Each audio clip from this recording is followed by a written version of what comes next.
Sebelum bermulanya pengajian pada September 2026 akan datang, saya cuba kemaskan pembacaan rujukan-rujukan yang telah dipakai ketika menyediakan proposal PhD yang dihantar pada bulan Mei yang lalu. Saya gunakan Notion untuk menguruskan bahan bacaan dan pentadbiran hal-hal yang berkaitan dengan pembelajaran. Mencubanya sedikit ketika di peringkat master dahulu, tetapi agak sukar kerana saya berdepan dengan kerumitan untuk mula membina platform ini daripada awal. Walaupun ada template percuma dan berbayar yang boleh diperolehi, ia masih agak rumit untuk saya ketika itu. Tetapi dengan penggunaan Claude AI, Claude membantu saya membina halaman ini. Saya cuma perlu lakukan kerja-kerja yang bertabur, yang rawak, yang tidak sistematik di dalam Claude, dan Claude akan memprosesnya dan mengaturnya di dalam Notion saya. Di bahagian Akademia Admin ini, semua tarikh penting yang telah diperolehi setakat ini daripada universiti telah dimasukkan di dalam kalender. Tarikh-tarikh yang muncul di dalam Gmail universiti akan masuk ke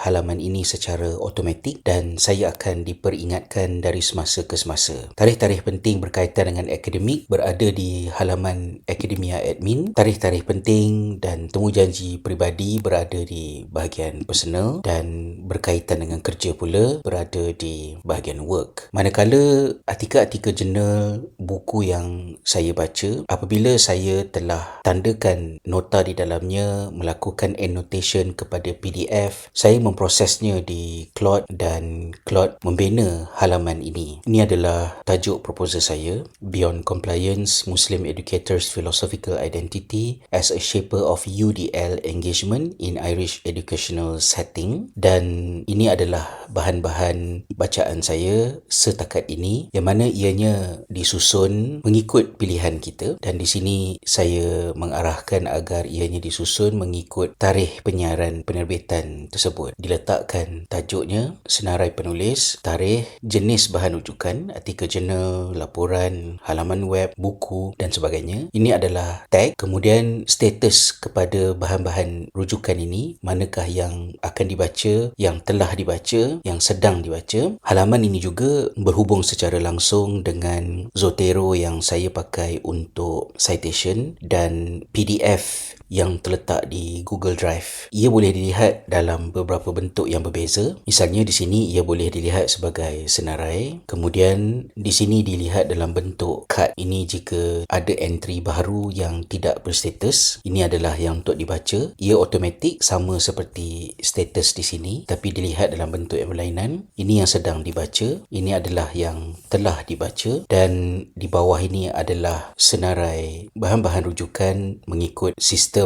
referencing APA7 yang juga dikemaskini secara automatik oleh Claude apabila saya menambah bahan rujukan baru. Kita lihat satu daripadanya. Misalnya, salah sebuah rujukan utama kepada proposal saya yang ditulis oleh Associate Professor Dr. Margaret Flood daripada Maynooth University. Jadi di sini diletakkan nota mengenai pengenalan artikel tersebut. Ini adalah maklumat rujukan, status, ringkasan, tag, jenis, tahun, dan saya boleh menambah apa-apa di sini. 3 isi utama artikel ini: research question sekiranya ada, metodologi, dapatan utama, main finding, saranan daripada artikel ini untuk penyelidikan saya, nota kritikal di sini yang saya perlu ingat berkenaan dengannya. Ini adalah maklumat teknikal, in-text citation bentuknya seperti ini, reference-nya begini, ini adalah DOI, tarikh penerbitan, tag, dan di sini adalah kod daripada artikel berkenaan yang berada di dalam proposal saya Mei lalu. Dan jika kita klik di bahagian link ini, ia akan membawa kita ke Google Drive, dan ini adalah annotation yang telah saya buat ke atas rujukan ini, dan annotation ini dikutip dan dikumpulkan di bahagian hujung PDF asal dalam bentuk laporan seperti ini. Dan saya telah letakkan color key, yellow untuk definition, amber untuk scope, blue component, green untuk theoretical mechanism, red untuk limitations, problems, gaps dan purple untuk principles, applicability berkaitan dengan thesis. Dan diletakkan di sini bahagian teks yang saya highlight dan dinyatakan di sini apakah perkara tersebut dan di manakah lokasinya di dalam rujukan ini. Annotation ini dibaca oleh Claude dan diletakkan di dalam Notion saya dalam bentuk nota seperti ini. Jika saya menambah annotation baru, membaca kembali, maklumat di sini juga akan dikemaskini secara automatik. Jadi buat masa ini, inilah yang saya baca dan kemaskini dari semasa ke semasa untuk memastikan fungsi eksekutif saya tidak terbeban untuk mengingati perkara-perkara yang telah, sedang dan perlu dibaca selepas ini kerana jumlah rujukan ini akan terus bertambah dari masa ke masa. Saya terfikir untuk mengeluarkan maklumat-maklumat ini dalam bentuk satu template yang boleh dipakai oleh sahabat-sahabat lain yang juga menggunakan Notion. Namun untuk individu ADHD, saya mencadangkan agar halaman ini kalian bina sendiri menggunakan Claude. Beritahu kepada Claude bagaimanakah rupa halaman ini yang kita mahukan mengikut kesesuaian kita, kerana dalam penyelidikan sarjana saya yang lalu juga telah ditunjukkan bagaimana individu ADHD menempuh proses membina maklumat yang berbeza di antara satu sama lain walaupun diagnosis kita serupa, yang menyebabkan penggunaan template atau rujukan atau cadangan tip sepintas lalu yang dikongsi kesannya selalu tidak sama di antara satu individu dengan satu individu yang lain. Hanya apabila ianya kita bina sendiri, kita akan lebih